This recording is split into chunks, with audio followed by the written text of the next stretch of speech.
Yeah. Are we gonna get arrested by the government? Ba-ba-ba-ba-ba. Let us find out. Let us find out.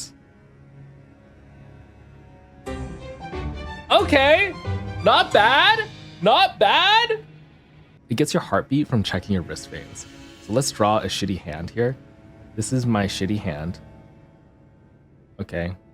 How many fingers? 1, 2, 3, 4, 5. There, we have the right number of fingers. And then we have our little let's draw blue. We have our little watch here, okay? And what it's doing is this little watch on the back side, right? If you look at the back of the watch, you notice how there's like a little circle, there's like some rings here, and then there's a little hole here, and it's emitting light. You know, like I think it's green light now. It used to be red light, but it emits like this green light like this, right? Right?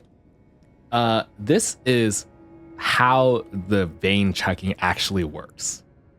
This is like kind of actual trade secrets, but it's fine. I'm just speculating from my armchair at home.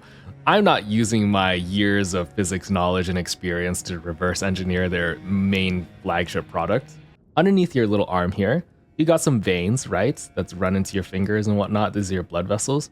So what happens with your vein is that as blood pumps through your vein, like let's say this is the walls of your vein, and then inside you got like all sorts of blood fluid going in and out, right? When your heartbeat pumps, what happens with the vein is that it bulges up a little bit. It gets a little bit bigger, like this. Okay, like you see how the thickness changes? This is what the Apple Watch measures. It measures the thickness changing inside your vein over time. And that's how it gets the actual heartbeat tracking. That's how it knows when your heartbeat is pumping. It has like at some time one, and then another time it sees like the actual the change happening, right? So we're going back and forth between these two vein states. So that's what they're doing. Now you may ask, all right, the Apple Watch is sensing this change in vein thickness. How does it do that? Well, it does that from the light that it's emitting here. You see the light that's coming out underneath your Apple Watch sensor? If you have an Apple Watch, flip it upside down and there will be light that flashes every once in a while. That flashing light is what's measuring the thickness of your vein. What's happening is, let me draw like, here's your vein. Maybe your skin first. So this is like, we'll call this your skin layer. And then you have veins right here. I hope I know how to spell veins. And in your veins, and you have your little, I'll call this the watch. This is the watch right here. X-ray? No, it can't be X-ray. It kind of works like an X-ray though. This is the watch. Yeah. So it's emitting light that goes down and it penetrates your skin. And then every time light hits a new barrier, a little bit reflects back. Okay.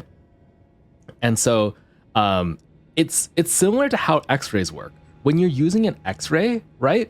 The X-ray goes through your skin, and then it goes through your meat, like not your meat, your like muscles, and then it hits your bone, and then it bounces back from your bone, right? The problem with X-rays though is they're really high energy, so they penetrate really deeply in your body, and they can also cause mutations in your DNA. So you can get cancer if you get too many X-rays. You know, there's always a risk.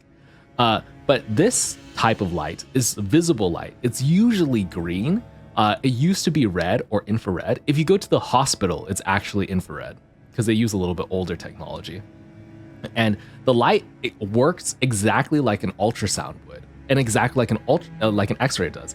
X-rays, ultrasounds, and watch sensors all use the same core working principle, meaning that the light goes through, hits an interface, aka a change in material, and then it bounces back. And there's a sensor on the watch as well. So that this whole area, like the rings around the light diode, the thing that's emitting the light, those are all sensors. And so what's happening is the light goes down, it hits your vein, and then it bounces back. And then the watch measures the distance, okay? And then let's say your veins dilate or like they get smaller, right? And there's a different level of thickness. The light will take longer to reach it or shorter to reach it. So in this case, if we look at the two ones right here, the time it takes for the light to hit the non-heartbeat version is longer than the time it takes for it to hit the heartbeat version, right? And they're just doing all this math on the computer chip in your watch. And that's how they're able to keep track of your actual like thickness of your veins and how quickly it changes. And so if you ever like take off your watch in the random middle of something and you see flashing green lights, that's what's going on.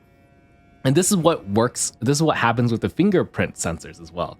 So if you go to the hospital and you're in the ER and they put a little finger thing on you, like a little prick on, not a prick, but like a little attachment onto your finger, and you see like red light flashing, that's what it's doing. It's measuring your veins dilating using lights. It's pretty cool. Also, Apple got sued because they stole this technology from a medical company. There was a medical company that actually was the one who designed and made all of this, and they hired a bunch of their engineers and reverse engineered the technology and put it in all their Apple Watches. And they've gotten bonked really hard, and they had to recall all Apple Watches because it wasn't theirs. What if you don't have arms?